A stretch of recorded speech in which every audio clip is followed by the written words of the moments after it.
নমস্কাৰ বন্ধু বান্ধৱীসকল, মই আজি লৈ আহিছোঁ কলডিলৰ পকৰি। কলডিলৰ যিখিনি ফুল থাকে সেইখিনি হয়, এইখিনি মই ধুনীয়াকৈ ধুই কাটি লৈছোঁ আৰু তাতে মই পিঁয়াজ দি দিছোঁ। তাতে মই অলপমান ধনিয়া দি দিছোঁ আৰু তাতে নৰসিংহ পাত দিছোঁ। নৰসিংহ পাতটো অপশ্যনেল হয়, আপোনালোকে দিবও পাৰে নিদিবও পাৰে। এতিয়া মই তাতে সোৱাদ অনুসৰি নিমখ আৰু হালধি দি দিছোঁ। তাতে এতিয়া মই পিঠাগুড়ি 2 চামুচ দিলোঁ।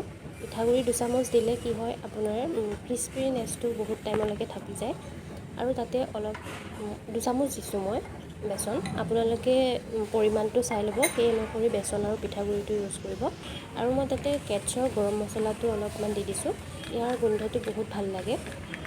আৰু এই গোটেইখিনি এনেকৈ সানি ল'ব। সানি ল'লে মিলি যায় গোটেই। আৰু যদি বেছি ড্ৰাইনেছ হৈ থাকে তেতিয়াহ'লে ইয়াতে অকণমান পানী দিব। পানী দি দিলে ভাল হয়। আৰু মই এতিয়া কেৰাহীখন গৰম কৰি একদম কম জুইত পকৰিকেইটা ভাজি আছোঁ। বহুত ভাল লাগে খাই। আপোনালোকে এবাৰ বনাই খাই চাব, তাৰপিছত মোক জনাব নাপাহৰিব। আৰু এয়া মোৰ পকৰি ৰেডি হৈ গ'ল। ধন্যবাদ।